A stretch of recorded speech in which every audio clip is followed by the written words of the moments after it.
नमस्कार, मैं रवीश कुमार। आज दूध क्रांति के जनक मिल्कमैन वर्गीस कुरियन की 100वीं जयंती है। आज संविधान दिवस भी है और आज ही किसान आंदोलन का 1 साल पूरा होता है। कानून वापसी के लिए शुरू हुआ यह आंदोलन किसानों को किसान बना गया। बहुत मुमकिन है कि यह पहचान जल्दी ही चुनावी राजनीति में हिंदू बनाम मुसलमान, अपनी अपनी जाति, अपने अपने खाप और अलग अलग संगठनों और उनके नेताओं के वर्चस्व की लड़ाई में बिखर जाएगा।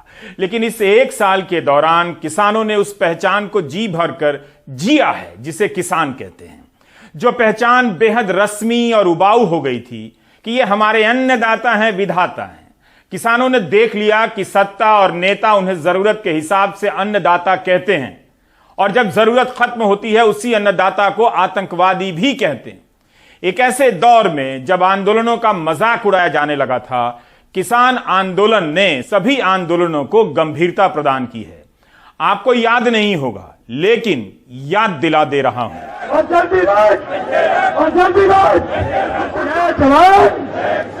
साल था 2015 का, महीना था जुलाई और अगस्त। जिन लोगों को सुरक्षाकर्मी धकिया रहे हैं वो भारतीय सेना के रिटायर्ड अफसर और कर्मचारी हैं। इनके साथ भी वही बर्ताव हुआ जो 6 साल बाद किसानों के साथ हुआ। आप देख रहे हैं कि जंतर मंतर पर कैसे इनके तंबू उखाड़ दिए गए और बैनर पोस्टरों को फाड़ दिया गया। इस दौरान सरकार की बेरुखी से आहत होकर पूर्व सैनिकों ने करीब 22,000 मेडल राष्ट्रपति को लौटा दिए, जो आज तक वापस नहीं लिए उन्हीं के पास हैं। 15 जून 2015 से पूर्व सैनिकों ने जंतर मंतर पर अनशन शुरू किया था। क्रमिक भूख हड़ताल के जरिए भारतीय सेना के ये अधिकारी 1 रैंक 1 पेंशन लागू किए जाने की मांग करते रहे। करीब 146 दिनों के बाद 7 नवंबर 2015 को सरकार ने आदेश निकाला। इस तरह से 1 रैंक 1 पेंशन की मांग का समाधान मान लिया गया। लेकिन retired major general Satbir Singh का कहना है कि उनका आंदोलन आज भी चल रहा है और 2357 दिन हो गए हैं। सुप्रीम कोर्ट में भी चुनौती दी गई है जिसकी सुनवाई इसी 30 नवंबर को होनी है। 1 मई 2019 को सुप्रीम कोर्ट ने कहा कि जो भी विसंगतियां हैं वो बातचीत से उसका समाधान सरकार निकाले। लेकिन मेजर जनरल सतबीर सिंह का कहना है कि आज तक बातचीत नहीं हुई।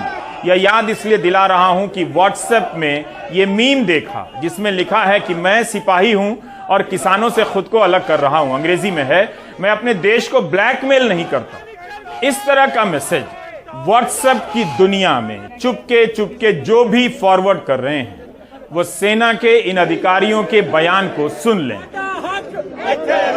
जहां तक सिक्योरिटी का लेवल है, जहां एक सैनिक रहता है, हम बेशक आज रिटायर्ड हैं बट हमारे अंदर वही अनुशासन है। और जहां एक सैनिक है, अगर वहां भी उसके ऊपर भी शक है तो फिर आई थिंक उसका आगे क्या होगा। सैनिकों के साथ भी उस समय वही हुआ जो 6 साल बाद किसानों के साथ हुआ। 1 रैंक 1 पेंशन का मामला सुलझा हुआ घोषित करने के बाद भी अटका हुआ है। अगर आप जून 2015 से नवंबर 2015 तक का ही समय जोड़ लें तो सैनिकों को भी 5 महीने टिककर आंदोलन करना पड़ा था, जिसके लिए खुद प्रधानमंत्री 15 सितंबर 2013 को रिवाड़ी की रैली में वादा करके आए थे। अभी यह मामला सुप्रीम कोर्ट में है। प्रधानमंत्री की घोषणा के बाद किसान आंदोलन को चले जाने की नसीहत देने वाले मेजर जनरल सतबीर सिंह से बात कर सकते हैं। वे भी सेना में अधिकारी रहे हैं। आज किसान आंदोलन के 1 साल हो गए। सौरभ ने किसान नक्षत्र सिंह से मुलाकात की जो 1 साल से सिंघू बॉर्डर पर टिके हैं। आंदोलन ही उनका घर है और इस घर में ही उनका आंदोलन है। मेरा उतना प्यार घर में नहीं होता जितना मेरा ये प्यार लोग कबूलते हैं। मैं इनका प्यार कबूलता हूँ, मैं इनके चरणों की तोड़ा। जरूर सर्दी बहुत ज़्यादा बढ़ गई थी पर फिर भी हम डोले नहीं। गर्मी में तूफान भी चले, हवा भी चली, हमारे टेंट उड़ गए थे बाहर, तरपाल जो टाटपत्री है वो भी उड़ गए थे और ट्रालियों में पानी घुस जाता था और रात को सोने की जगह नहीं मिलती थी। कैसे सोते थे फिर? हाँ जी, वो थोड़ी थोड़ी जगह जहाँ बची रहती थी उसको ठीक करके वहाँ पर ऐसे ही बैठ के सोच नहीं हुए कभी कि नहीं आप बहुत बारिश हो गई? हाँ। और तमाम लोग बीच में वापस भी चले गए थे। वो चले गए जो चले गए, पर हम नहीं जाएंगे, हम तो मरने के लिए हैं। मैं तो कसम खा ली परमेश्वर का कि मेरे मालिक है, मेरे मालिक जब तक ये कानून हमारे वापस नहीं होते हम जाएंगे नहीं, जब तक हमारा पूरा स्टैंप ला के राष्ट्रपति के दस्तखत नहीं होते। यह कोई साधारण लड़ाई नहीं है। इस लड़ाई से 1 साल के दौरान किसान आंदोलन ने यही हासिल किया है कि पहले के ऐसे आंदोलन याद आते हैं कि किसान आंदोलन जैसा हुआ था या नहीं। और आगे के आंदोलनों के समय याद किया जाएगा कि किसान आंदोलन जैसा हो रहा है या नहीं। किसान आंदोलन दूसरे आंदोलनों का भी आंदोलन है। उन्हीं का दिया हुआ यकीन है कि आज सरकारी कर्मचारी उम्मीद कर रहे हैं कि पुरानी पेंशन की व्यवस्था लागू हो जाएगी और बैंक के कर्मचारियों का हौसला बढ़ गया है कि निजीकरण वे रोक सकते हैं। We oppose privatization. इस बस में सवार all India bank officers confederation के सदस्य कोलकाता और मुंबई से दिल्ली की तरफ निकले हैं। 26 नवंबर को शुरू हुई यह बस यात्रा अकेली नहीं है, बल्कि इस तरह से कई और जगहों से बसों में भरकर बैंक अधिकारी 30 नवंबर को दिल्ली पहुंच रहे हैं। रास्तों में बैंक के कर्मचारी इनका स्वागत करते हैं, भाषण होता है और निश्चय को दोहराया जाता है। किसान आंदोलन ने सबका खोया हुआ आत्मविश्वास वापस किया है कि आज के हिंदुस्तान में निजीकरण और खुले बाजार के नाम पर बोले जा रहे झूठ का मुकाबला किया जा सकता है। किसान आंदोलन का असर बैंकर्स एसोसिएशन की प्रेस रिलीज में भी दिख रहा है। इसमें आम आदमी से संवाद दिखता है कि क्यों ये अधिकारी सरकारी बैंकों के निजीकरण का विरोध कर रहे हैं। इसमें आंकड़े दिए गए हैं कि बैंकों के निजीकरण के बाद SC, ST, OBC के लिए अवसर और आरक्षण खत्म हो जाएगा। 2018 में बैंक के कर्मचारियों की संख्या 8,44,000 थी, जो मार्च 2021 में 7,70,000 रह गई। 1947 से 1955 के बीच बैंकों के विफल होने के 361 मामले सामने आए थे, जिनमें लोगों के पैसे डूब गए।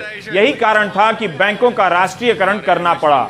इसलिए निजीकरण सही नहीं है, इनका कहना है। हम हर शहर में, हर जिले होकर हम दिल्ली पहुंचेंगे। 30 नवंबर हमारा जंतर मंतर में समावेश है, जहां हम सभी को आमंत्रण किया है, सेंट्रल ट्रेड यूनियन लीडर्स को, किसान संगठनों को, राजनीतिक नेताओं को, ताकि हम एकजुट होके ये नारा उठाएं कि सरकार ये बैंकिंग निजीकरण बिल जो लाने का इरादा है उससे हट जाए। और सरकार को हम और एक बार चुनौती दे रहे हैं, अगर ये बिल आएगा तो हमारा भारत पूरी इंडिया में हम इतना जबरदस्त एक तो विरोध प्रदर्शन करेंगे, जिसका असर उत्तर प्रदेश चुनाव, गुजरात चुनाव में और पंजाब में भारी असर पड़ेगा। हर आंदोलन के खिलाफ धारणाएं बनाई जाती हैं, लेकिन किसान आंदोलन ने अब तक के ज्ञात इतिहास में धारणाओं का सबसे बेहतर तरीके से मुकाबला किया। सिटीजन फॉर इंफॉर्मेशन रेजिलियंस के इंटेलिजेंस डायरेक्टर बेंजामिन स्ट्रिक की आज ही छपी रिपोर्ट आप देख सकते हैं। बेंजामिन को डिजिटल इन्वेस्टिगेटर कहा जाता है। आप देख सकते हैं कि किस तरह लोगों को बांटने की कोशिश हुई और किसने की होगी, ये आप समझ सकते हैं। बेंजामिन ने बताया है कि किस तरह सिमरन कौर, गुंजन कौर, सनप्रीत कौर और जस्मीन कौर जैसे पंजाबी और सिख नामों का इस्तेमाल कर नकली अकाउंट खोले गए। लोगों को यकीन हो सके इसके लिए पंजाब के कलाकारों और संगीतकारों के चेहरे और नाम का भी इस्तेमाल हुआ। ट्विटर, फेसबुक, इंस्टाग्राम पर अकाउंट खोले गए। नकली अकाउंट वाले खुद को असली सिख बताते रहे और आंदोलन में शामिल किसानों को नकली सिख, किसानों को आतंकवादी और खालिस्तानी बताया गया और भारतीय सेना से जुड़ी सामग्री बनाकर खुद को देशभक्त बताते रहे। कई ट्वीट को विदेशों में काफी लाइक्स और रीट्वीट मिले हैं, ये जरूर अंकिल होंगे। किसानों ने प्रोपेगेंडा के आतंक का भूत उतार दिया है। वे आहत ही नहीं हुए कि हम वतनों के बीच पोस्टर लेकर खड़ा रहना पड़ता है कि किसान आतंकवादी नहीं है, बल्कि उन्होंने मुकाबला किया। वे सोशल मीडिया और गोदी मीडिया के हमले के भय से आजाद हो गए। गोदी मीडिया ने पहले ही दिन किसानों को आतंकवादी, देशद्रोही कहना शुरू कर दिया था। किसानों ने बिना किसी हिंसा के गोदी मीडिया को अपने बीच से बाहर कर दिया। पोस्टर टांग दिया कि गोदी मीडिया वापस जाओ, हमें कवर मत करो। जिस मीडिया को हजारों करोड़ रुपए का विज्ञापन मिलता है, उस मीडिया की साख किसानों के बीच 2 कौड़ी की नहीं रह गई। किसान आंदोलन ने अपना ट्विटर हैंडल बनाया, इसके बीच लोगों ने अखबार निकाले, यूट्यूब चैनल बनाया। भारत के इतिहास में यह पहला आंदोलन है जो मीडिया के बगैर मीडिया से लड़ते हुए 1 साल चला है। इसकी जगह किसान आपस में आंदोलन को लेकर बातें करने लगे, एक दूसरे के लिए मीडिया बन गए। देखिए, एक बार तो मीडिया बिल्कुल अगेंस्ट हो गया था, पर क्या था, हौसले नहीं हारे किसी ने। सोशल मीडिया को एक as a new form of media use किया। जर्नलिस्ट नए डेवलप हुए हैं और कई इंस्टाग्राम, फेसबुक ग्रुप्स बने, व्हाट्सएप, सब अपने आप मैसेज शेयर करते रहे आगे से आगे की जो ट्रू ग्राउंड रियलिटी है। अब लखीमपुर में जो हुआ है वो ट्रू रियलिटी कब निकली? जब वो वीडियोस लोकल सोशल मीडिया पे शेयर हुई। मीडिया तो आपको पता ही है पहले दिन से ही बायस्ड है, ठीक है जी, एक तरफ बेस्ड बातें कर रहा है। तो पहली बात तो ये है कि हमने बहिष्कार किया है, जो भी न्यूज़ चैनल इस चीज़ में हमारे खिलाफ बोल रहे हैं, गलत अफवाहें फैला रहे हैं, उन चैनलों को बंद कर दिया है। और प्लस जो भी सोशल नेटवर्किंग की साइट पे जो भी हम जिस तरीके से भी एडवर्टाइज इस तरीके से भी हम अवेयरनेस फैला सकते हैं वो फैलाई है। और खास तौर से उस मीडिया से हमें लड़ाई लड़नी पड़ी जिस मीडिया को हम दिन रात बैठ के और देखते थे, जिसका भरोसा करते थे, उतनी ही लड़ाई हमें सरकार से लड़नी पड़ी। किसान कभी भूलेगा नहीं ये बात है, क्योंकि जिस किसान का बेटा सीमा पे लड़ रहा हो, जिस किसान का भाई का शहीद की डेथ बॉडी आ रही हो, किसान का बेटा एक सीमा के उस तरफ खड़ा हो डिवाइडर के और बाप इस तरफ खड़ा हो, और ये मीडिया हमें आतंकवादी, पाकिस्तानी, देशद्रोही, दिल्ली को बर्बाद कर देंगे, इन शब्दों से नवाजती रही इस मीडिया को कैसे माफ करा जाएगा? कभी आएगा, लड़ाई इनसे भी लड़ी जाएगी। हाउसिंग सोसाइटी का व्हाट्सएप ग्रुप प्रोपेगेंडा का नया मैदान है। आप रिसर्च कर लीजिए और किसी से भी पूछ लीजिए। सोसाइटी के व्हाट्सएप ग्रुप में हर दिन नफरती और झूठा प्रोपेगेंडा ठेला जाता है और इसके जरिए पॉलिटिकल नैरेटिव को कंट्रोल किया जाता है। शहरों में सोसाइटी के व्हाट्सएप ग्रुप ने किसानों के प्रति नफरत फैलाने में बड़ा काम किया। किसान आंदोलन के अनुभव बताते हैं कि आने वाले समय में जनता होना अब आसान नहीं होगा, लेकिन अगर किसानों की तरह लड़ेंगे तो जनता हो सकती है। अपनी राखी दी करे तैयारी, कल्ले कल्ले मार ना खाओ, कल्ले कल्ले मार ना खाओ, अकेले अकेले मार ना खाओ, इकट्ठे होकर आगे आओ।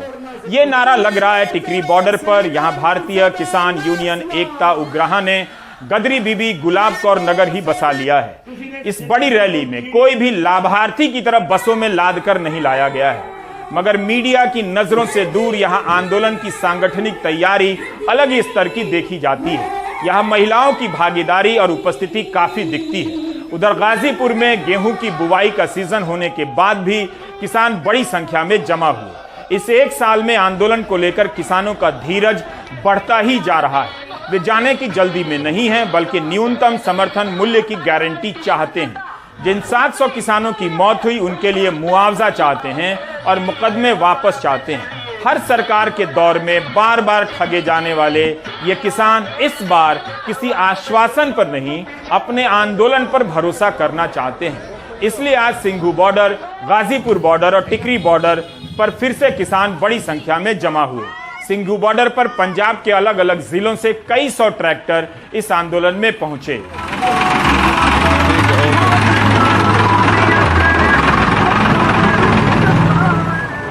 लोग ये जानना चाह रहे हैं कि जब घोषणा कर दिया प्रधानमंत्री ने, तो अब जो है आंदोलन खत्म करके रास्ता क्यों नहीं खोला जा रहा है? MSP की गारंटी, 750 किसान शहीद हुए और आगे जो और मामले हैं उसकी कमेटी। मतलब जब तक ये नहीं होगा तब तक यही है। ये कुछ लोगों के मन में ये आ रहा है कि अब ये हो गया तो आप और आगे बढ़ के मांग रहे हैं। कुछ लोग ये तो बीजेपी वालों का जो IT सेक्टर है, वो IT सेल है, वो अभी हमारे खिलाफ 10 दिन प्रचार यही चलाएगा। और 29 से संसद का सत्र भी शुरू हो रहा है, उसमें क्या करेंगे आप? हम तो यहाँ से 30 ट्रैक्टर लेकर जाएंगे उस वाले रास्ते से। अच्छा, तो ये 500 लोग। तो ये 26 जनवरी जैसा आंदोलन होगा या फिर वैसा होगा जैसे संसद सत्र के समय पे? 4 लाख ट्रैक्टर थे, अब को तो यहाँ 60 ट्रैक्टर होंगे। देश का लोकतंत्र किसानों से सस्ता है, तो पत्रकारिता का लोकतंत्र रिपोर्टर से। जितने ज्यादा रिपोर्टर होंगे, नाम के लिए नहीं, उन्हें जितना ज्यादा मौका मिलेगा, वह संस्थान उतना ज्यादा लोकतांत्रिक होगा और लोकतंत्र में यकीन करने वाला। जितने ज्यादा एंकर होंगे और रिपोर्टर नहीं होंगे, वह मीडिया संस्थान कम लोकतांत्रिक होगा और उसका विश्वास लोकतंत्र में नहीं होगा। सौरभ शुक्ला, शरद शर्मा, रविश रंजन, मुकेश सिंह सेंगर जैसे हमारे सहयोगियों ने किसान आंदोलन को गंभीरता से और निरंतरता से कवर किया है। हाथ में कैमरा लेकर मीलों पैदल चले हैं, किसानों की बात को रिकॉर्ड किया है। सुधीर राम, मोहम्मद मुरसलीन, मनोज ठाकुर जैसे कई कैमरामैन, जिनका सबका नाम लेना संभव नहीं, हर मौसम में तपते रहे। हमने इन सभी के बूते प्राइम टाइम के 60 से अधिक एपिसोड किए। सौरभ, शरद और रवीश ने शानदार काम किया। शरद गाजीपुर बॉर्डर पर बने एक अस्थायी टेंट में गए, जहां अमरोहा और बिजनौर के किसानों से उनकी मुलाकात हुई। पिछले 1 साल से यही टेंट उनका घर है। आपका क्या नाम हुआ जी? मेरा नाम महिपाल सिंह है। महिपाल जी, अमरोहा से ही आप भी? नहीं, मैं बिजनौर से हूँ। अच्छा, आप बिजनौर से हैं? हाँ। अच्छा, तो अब 1 साल पूरा हो गया है, थोड़ा संघर्ष बताइए कि कैसे इस दौरान जो है, क्या मन में कभी आया कि चलें घर वापस, या घर गए वापस आ गए, कैसे चला है बीच में? देखो, जाने को सबका जी करता है, लेकिन हम जब जिंदा रहने की हमें ये नहीं कि ये सरकार हमारे साथ क्या करे। जब इतने संघर्ष पर हमारी नहीं मान ली तो हम घर जाके क्या करेंगे? हम तो बर्बाद करने पर तुली हुई है। और रही बात मोदी जी ने जैसे हमें ये वो दिया है, दूनी आय। दूनी आय कैसे हो जाएगी? हमारे ये पश्चिमी उत्तर प्रदेश के आते हैं बेल्ट में, इसमें जो है ये हम गन्ना क्षेत्र आता है, तो गन्ने पर हमारा जो है कुल 25 रुपये 7 साल में 25 रुपये। और हमारे बिल का जो है कृषि जो है कुएं का वो 45 रुपये था, 4500 में अब 17,000 हो गया। और हमारे 950 रुपये खाद का कट्टा था, अब वो 1450 का कल का रेट है। और डीजल का हमारा जो है ये 65 रुपये था, अब 100 के पार हो गया था। अब ये हमें राजी करने के लिए ये इसने लॉलीपॉप हमें दे रहा, तो हमें इस पर क्या भरोसा? 15 लाख इसने देने का वायदा करा, फसल का दूना। ये हमारी थोड़ी दूनी, जौन से इसके MLA MP हैं, इनकी तिगनी कर दी। तो ये तो जो क्षेत्र में हमें चुन के भेजे ना, तो इनकी आवाज़ क्यों उठाएंगे? ये तो उसकी आवाज़ उठाएंगे जो इन्होंने इनकी तनख्वाह बढ़ाई। तो हमें तो जी कुछ नहीं मिल रहा। समरपाल सिंह अमरोहा से। ठीक है, अब बताइए। देखिए, रावण के भाई कुंभकर्ण थे, उनकी आंख 6 महीने में खुलती, 6 महीने सोते थे। अगर 6 महीने अगर वो न सोए होते तो सीता जो थी वापसी हो जाती, युद्ध नहीं होता। और हमारे मोदी जी की आंख जो खुली है प्रधानमंत्री की, इन गरीब मजदूर किसानों के लिए, जिन्हें आतंकवादी बताया, खालिस्तानी बताया, पाकिस्तानी बताया, आंदोलनजीवी बताया, इन्हें कितने जख्म दिए, कितनी गाड़ियां इनके ऊपर चढ़ाई, 750 भाई यहाँ शहीद हो गए। इनकी आंख खुलने में 358 दिन लगे हैं आंख खुलने में। अगर ये आंख पहले खुल जाती, जितने जख्म हमें दिए हैं, कितने अत्याचार हमने सहे हैं, तो इतना बड़ा जख्म नहीं होता। सौरभ ने सिंघू बॉर्डर पर मोहिनी कौर से बात की। मोहिनी जी पहले दिन से यहां डटी हैं और किसानों के फटे कपड़े और पगड़ी सिल रही हैं। दिल्ली की रहने वाली हैं, लेकिन 1 साल से यहीं हैं। कहती हैं इस 1 साल में बहुत कुछ देख लिया। क्या करूंगी घर जाके, एक ही बेटा था, एक्सपायर हो गया था। फिर मेरे को तो इनमें ही अपना बेटा दिखता है। किसानों में अपना बेटा था? अपना बेटा है तो शेर है, सिख कौम शेरों की है। अच्छा है। हाँ जी। तो आपके बेटे की डेथ हो गई थी, और हस्बैंड पढ़ने गया था, कुछ बीमार हो गया। हस्बैंड 84 के बाद ब्रेन हेमरेज हो गया था। उसके बाद 11 में उनकी भी डेथ हो गई। 1 साल आप यहाँ पर रही, ठंड थी, उसके बाद गर्मी, बताइए अनुभव बताइए। बहुत कुछ हुआ, झुग्गियों में आग लगा देते थे, पानी की बौछारें, पता नहीं क्या क्या करते रहते थे यहाँ पे लोग, लेकिन हम नहीं डरे। आपने डरी? मरना है तो एक ही बार तो मरना है। जब हमारे शेर बेटे जो दूधों से नहाए, मक्खन खा के पले, जब वो ट्रॉलियों में यहाँ जंगल में बैठे हैं, तो हम जैसी माओ को कैसे नींद आ जाएगी अपने घर में? आप बताओ। जाएंगे तो नहीं यहाँ से, या तो मर के जाएंगे। मरे क्यों? जीत के जाएंगे, ये तो इरादा पक्का था। मरने का तो बुज़दिल हो गया ना। अब तो तीनों कानून रद्द हो गए, क्या भावनाएं हैं आपकी? अब मैं मोदी का शुक्राना तो इस बात का करती हूँ कि हम सबको उन्होंने मिला दिया। कोई किस डिस्ट्रिक्ट का, कोई किस देश का, किस एरिया का, पूरा वर्ल्ड एक हो गया। रास्तों को लेकर किसान आंदोलन को काफी बदनाम किया गया। सुप्रीम कोर्ट में भी यह मामला पहुंचा। शरद शर्मा बता रहे हैं कि दिल्ली पुलिस ने यूपी की तरफ से दिल्ली जाने वाली सड़क की एक लेन खोल दी है। पहले दिल्ली से यूपी जाने का रास्ता खोला गया था। तो बात यह हो गई है कि अब जब सुप्रीम कोर्ट में मामला आएगा, दोबारा सुनवाई होगी 7 दिसंबर को, तब केंद्र सरकार अपनी तरफ से यह कहेगी कि किसानों की मुख्य मांग थी कि तीनों कृषि कानून वापस लिए जाएं। वो प्रधानमंत्री ने घोषणा कर दी है। जो रास्ता बंद था, बैरिकेड्स लगे थे, वो हमने खोल दिए, क्योंकि ये दिखाया जाएगा कि देखिए हमने तो अपनी तरफ से खोल दिए। केवल जो पुलिस यहाँ पर खड़ी हुई दिखाई दे रही है, या जो बैरिकेड्स है, वो ये कहा जाएगा कि ये किसान आंदोलन क्योंकि चल रहा है और किसानों ने 1 साल पूरे होने पर, और दूसरा संसद जब सत्र शुरू होगा तो ट्रैक्टर लेकर वहां पर कूच करने की घोषणा की हुई है। तो इसलिए एहतियातन जो है यहाँ पर सुरक्षा व्यवस्था की गई है, लेकिन इसके अलावा जो है रास्ता खोल दिया गया है। तो दो तर्कों के साथ केंद्र सरकार और दिल्ली पुलिस जो है वो अपना एक मजबूत पक्ष रखेगी और दिखाएगी कि देखिए हमारी तरफ से तो रास्ता भी खुला है, हमने कृषि कानून भी वापस ले लिए हैं, फिर भी ये रास्ता बंद है। तो अब किसानों को ये सोचना होगा कि वो जब अब सुप्रीम कोर्ट में जाएंगे, उनको अपना पक्ष रखना होगा, तो वो जो है क्या कहेंगे। तो फिलहाल यहाँ पर जो है सुरक्षा व्यवस्था भी कड़ी है और एक लेन जो है ये दिल्ली पुलिस ने खोल दी है, लेकिन रास्ता फिर भी बंद है क्योंकि किसान आंदोलन जो शुरू हुआ था उसका अभी भी हल नहीं निकला है। किसान जो हैं अभी भी सरकार की बात से संतुष्ट नहीं हो पाए हैं। गाजीपुर बॉर्डर से अपने सहयोगी कैमरा पर्सन सुदेश कुमार राम के साथ मैं शरद शर्मा, एनडीटीवी इंडिया। किसान बार बार याद दिला रहे हैं कि आंदोलन के पहले दिन से वे दोहरा रहे हैं कि उनकी मांगे क्या हैं। उनकी मांगों में एमएसपी की गारंटी भी शामिल है। उनका आंदोलन केवल कृषि कानूनों की वापसी के लिए नहीं था। किसान पहले भी दिल्ली आए थे। 2018 में देश भर के कई किसान संगठनों के बैनर तले हजारों किसान इन्हीं मांगों को लेकर रामलीला मैदान में जमा हुए और संसद मार्ग पर संसद का आयोजन किया। रामलीला मैदान से संसद मार्ग तक पदयात्रा की। किसानों ने सरकार के आश्वासन पर भरोसा किया और चले गए। 2017 में कई हजार किसानों ने अखिल भारतीय किसान सभा के बैनर तले नासिक से मुंबई तक लॉन्ग मार्च किया था। भूमि अधिग्रहण, कर्जा माफी, न्यूनतम समर्थन मूल्य की गारंटी बड़ी मांगों में से थी। किसान सरकारों की दहलीज पर बार बार दस्तक देते रहे हैं, लेकिन सरकार और गोदी मीडिया को यकीन हो गया था कि इन किसानों को व्हाट्सएप ग्रुप में हिंदू मुस्लिम की राजनीति का कोई मीम ठेलकर और टीवी में डिबेट कराकर भटकाया जा सकता है, बांटा जा सकता है। उनका यह भरोसा सही भी निकला और आगे भी सही निकलेगा। लेकिन फिलहाल किसानों ने बता दिया कि वे धर्म के नाम पर एक साल बिना बटे रह सकते हैं। आगे रहेंगे, ये देखने की बात है। संविधान दिवस पे देश की राजधानी में पहुंचेंगे और किसानों के संवैधानिक अधिकार के लिए संघर्ष करेंगे। आज एक साल बाद संघर्ष का एक साल, ऐतिहासिक सफलता का एक साल, संकल्प का एक साल, इसलिए आज जीत के जश्न का दिन है और साथ ही साथ आगे जो जंग है उसका जज्बा दिखाने का भी दिन है।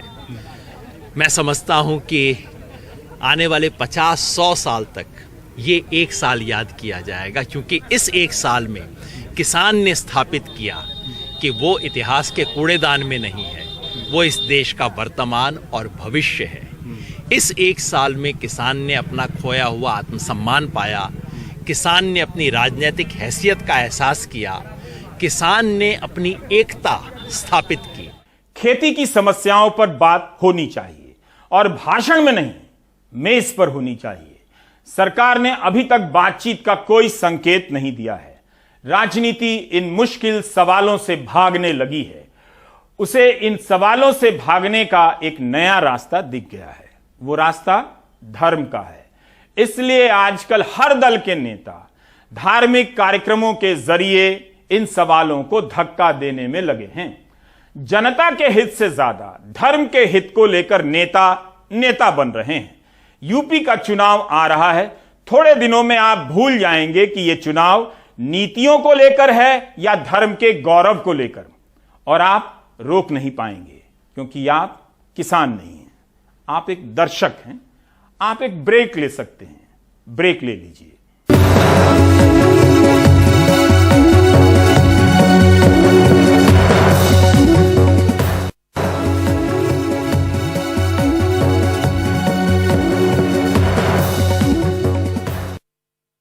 दाम केवल पेट्रोल और डीजल के नहीं बढ़े, गैस और सरसों तेल के नहीं बढ़े। इस दौरान रेल यात्राएं भी महंगी हो गई थीं। उस पर बहुत कम बात हुई। अनुराग द्वारी की यह रिपोर्ट उन सवालों को फिर से बीच बहस में ला रही है जिससे हर कोई किनारा कर रहा है। आखिर सीनियर सिटीजन को मिलने वाली रियायतें क्यों खत्म की गई? कितने करोड़ सीनियर सिटीजन ने कोरोना के दौरान यात्राएं की हैं और रेलवे ने उनसे कितना कमाया है, ये सारे सवालों के जवाब देने चाहिए।